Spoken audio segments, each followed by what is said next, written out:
¿Qué tal, amigos? Cordial saludo. Bienvenidos a una emisión más de tu programa Reflexiones de la Biblia, hoy con el tema titulado Carne y sangre como nosotros.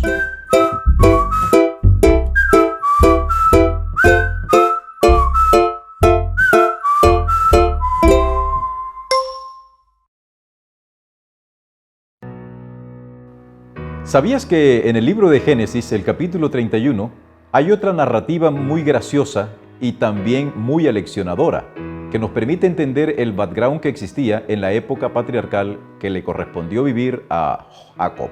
Iba a decir a Jacob. En el capítulo 31 se dice lo siguiente: Jacob huye de Labán. Tú lo puedes leer tranquilamente en tu casa. Lo que te voy a narrar es lo siguiente. Cuando Jacob huye de la casa de su suegro, que también era su tío, se llevó a sus dos hijas, a Raquel y a Lea, y salió porque ya Labán lo estaba mirando mal. Eso tiene una explicación adicional que de pronto en otro ¿sabías qué? Te lo voy a explicar. Pero por lo pronto, la razón por la cual Labán salió a perseguir de manera tan furiosa y tan tenaz a Jacob no fue porque se había llevado a sus hijas, porque ya esas hijas eran esposas de Jacob.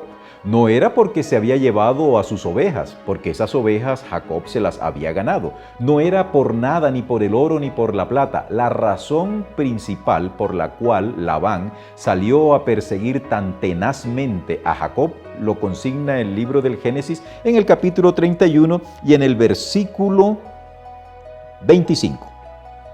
Labán alcanzó a Jacob en los montes de Galaad, donde éste había acampado. También Labán acampó allí junto con sus parientes y le reclamó a Jacob: ¿qué has hecho? Me has engañado y te has llevado a mis hijas como si fueran prisioneras de guerra. ¿Por qué has huido en secreto con engaños y sin decirme nada? Yo te habría despedido con alegría y con música de tambores y de arpa.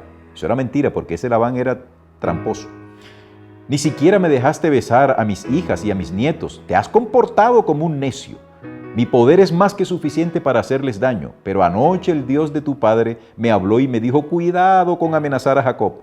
Ahora bien, entiendo que hayas querido irte, porque añoras la casa de tu padre, pero, y aquí es donde está la razón de la persecución, ¿por qué me robaste mis dioses?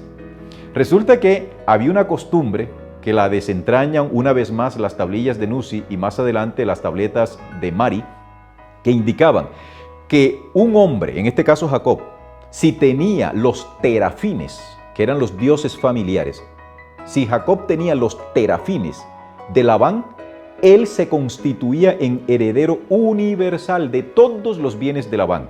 Así que cuando Labán se dio cuenta que sus terafines habían desaparecido, salió inmediatamente a buscar a Jacob. Pero Labán no contó con la astucia de su hija Raquel.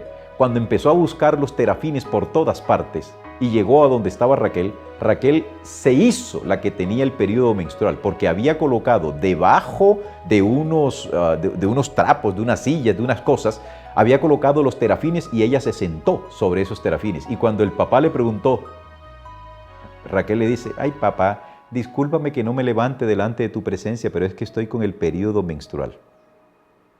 Y de esa manera engañó a su papá. Así que la razón, ¿sabías qué? La razón por la que Labán salió a perseguir tan tenazmente a Jacob es porque, según Labán, Jacob le había robado los terafines y lo hacía heredero universal de todos sus bienes.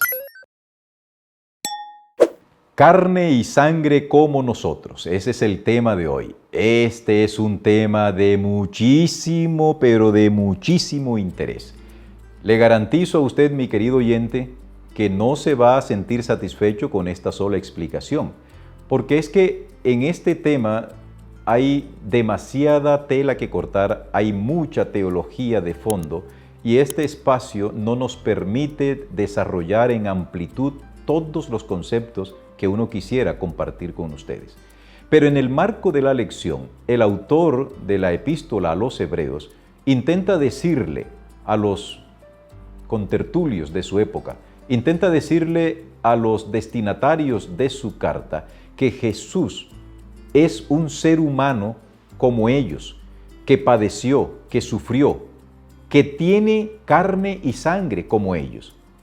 Este aspecto es importante explicarlo.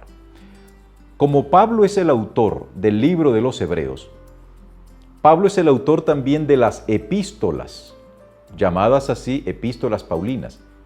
Consecuentemente, en la mente de Pablo existe ya todo un compendio teológico que le permite escribir sobre un tema, no importa a quién vaya dirigida la carta, Pablo no va a cambiar su concepto teológico porque ya lo tiene bien desarrollado y profundamente arraigado. En el libro de Romanos, el capítulo 8 y el versículo 3, Pablo da una declaración que muchos eruditos de otras vertientes religiosas han tergiversado con propósitos que nosotros desconocemos. Pero lo que sí se sabe es que Pablo dice allí que Dios envió a Jesucristo en semejanza de carne de pecado.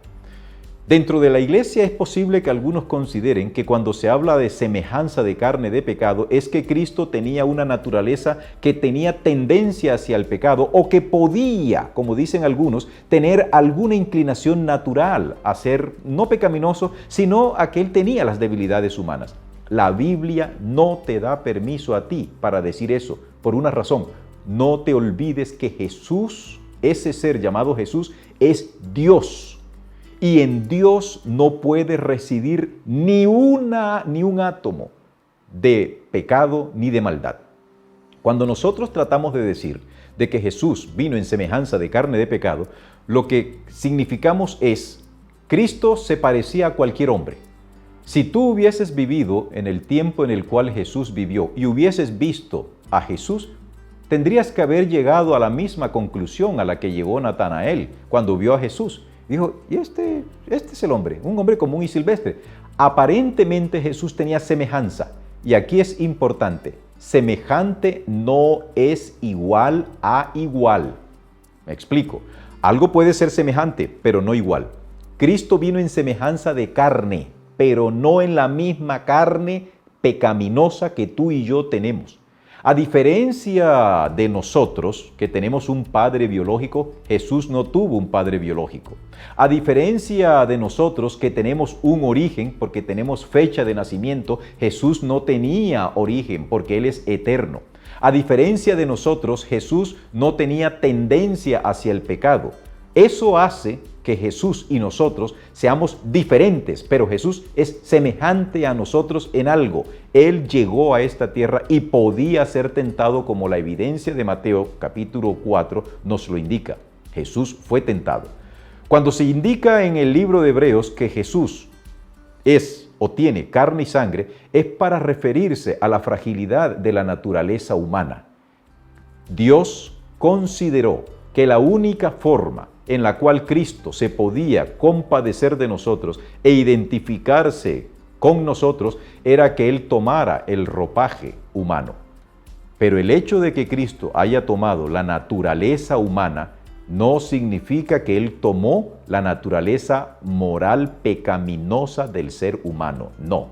Él tuvo, como se conoce en teología, las debilidades pasivas del ser humano, a saber, Cristo tuvo hambre, tuvo sueño, se cansó, Él lloró, sintió dolor, tenía tristeza. Todo lo que nosotros sentimos, Cristo lo sintió y que se llaman las debilidades humanas. Pero Jesús jamás tuvo inclinación a hacer un acto pecaminoso. No tuvo un pensamiento pecaminoso. No había en la fuente interna de su vida nada que fuese relacionado con el pecado.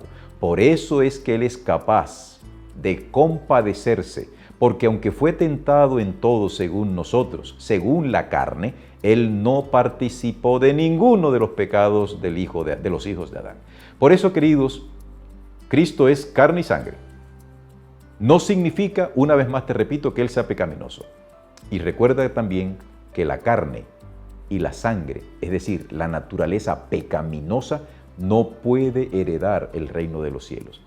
Cuando Cristo vuelva por segunda vez, Él terminará de transformar nuestros cuerpos para convertirlos en cuerpos glorificados y santificados que puedan acceder a las cortes celestiales. Mientras eso ocurre, el Espíritu Santo hace en ti y en mí una obra de purificación, de convicción de pecado. de constreñirnos a arrepentirnos y poco a poco va eliminando del ser humano y de la naturaleza humana las tendencias pecaminosas heredadas o cultivadas. Que del cielo se derramen sobre ti abundantes bendiciones, no solo sobre ti, sino sobre toda tu familia. Bendiciones.